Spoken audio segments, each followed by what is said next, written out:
Siapa sih sekarang yang nggak punya handphone? Kayaknya udah jadi salah satu kebutuhan utama ya. Harganya pun beragam, mulai dari 2 jutaan hingga puluhan juta. Aksesorisnya pun bermacam-macam. Nah, kalau misalnya salah satu gudangnya terbakar, gimana ya?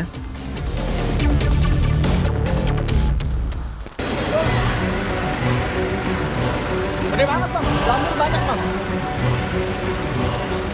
Dini hari saat sebagian besar warga masih terlelap, api tiba-tiba berkobar membakar.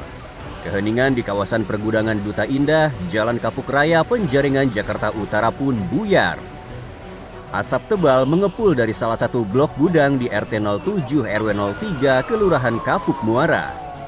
Suara teriakan dan sirene pun pecah di tengah gelapnya malam.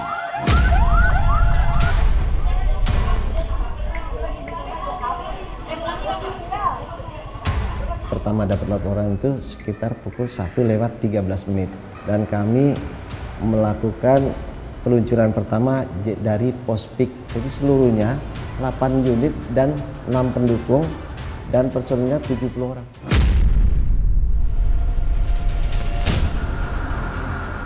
Titik api pertama kali terlihat dari salah satu gudang penyimpanan barang.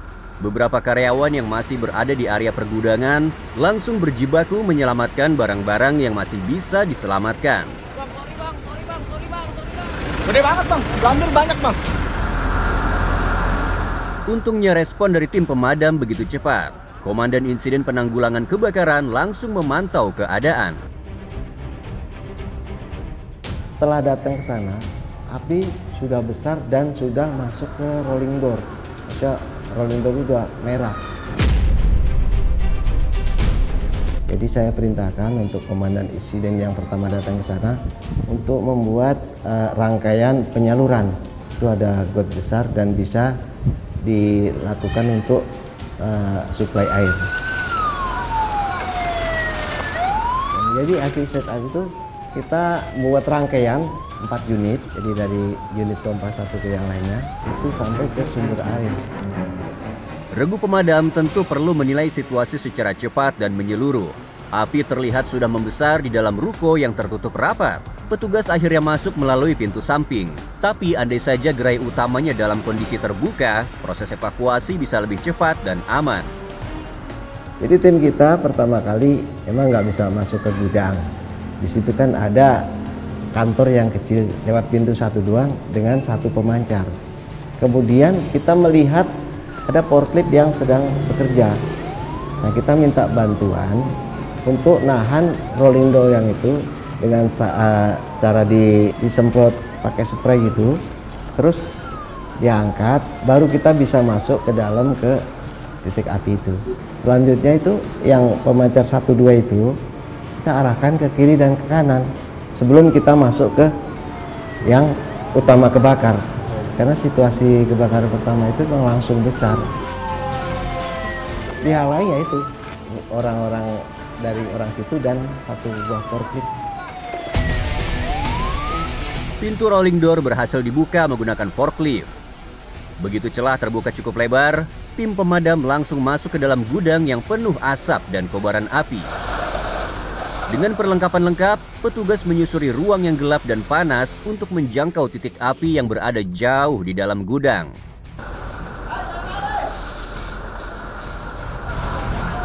Jadi pertama kita nggak bisa langsung masuk, jadi memblokir kanan kiri, dan setelah dibantu sama forklift tersebut, baru kita masuk untuk menembus titik apinya.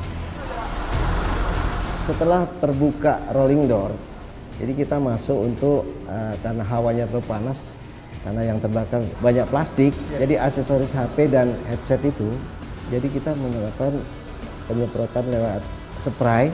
Nah setelah itu, setelah kita bisa masuk full, kanan kiri kita udah backup, baru kita urai.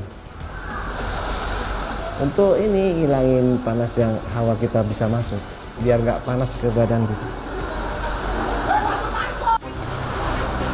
Selain itu, tim pemadam pun berusaha memadamkan api di dalam gudang headphone melalui ruko terbuka di sebelahnya yang berisikan tumpukan ban kendaraan. Untungnya tim pemadam berhasil melokalisir api tersebut sehingga tidak merembet ke ruko kanan kirinya. Melalui celah tersebut, petugas masuk secara bertahap dengan tetap memperhitungkan risiko peledakan dan kepadatan barang di dalamnya. Pantulan api masih terlihat jelas di atap dan celah dinding, namun penanganan cepat berhasil menekan sebaran api. Jadi kanan kiri kita blokir dan ke belakang juga itu ada gudang juga, kita bisa masuk ke situ. Dan itu proses pemblokiran sebelum kita masuk ke titik awal itu. Salah satu faktor yang menunjang keberhasilan tim pemadam kali ini adalah tersedianya sumber air yang mumpuni. Bagi para petugas, air ibarat peluru dalam pertempuran melawan api. Ketersediaan suplai ini menjadi amunisi utama yang mempercepat proses penanganan kebakaran.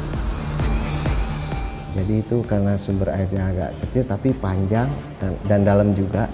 Jadi kesulitan pertama kita tangani langsung kesulitan kedua. Kebetulan unit quick response yang selanjutnya itu bisa untuk membackup gitu. Setelah api dinyatakan padam dan situasi berangsur kondusif, tim pemadam melakukan evaluasi lapangan.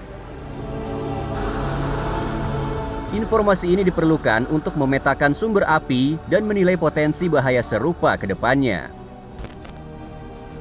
Dengan upaya dan koordinasi yang baik antara tim pemadam dan berbagai pihak lainnya, termasuk beberapa warga yang ikut serta membantu, kejadian ini dapat ditangani dengan cepat. Namun tetap menjadi pengingat bagi kita semua untuk selalu waspada terhadap potensi bahaya kebakaran, serta memastikan setiap prosedur keselamatan selalu diikuti dengan disiplin.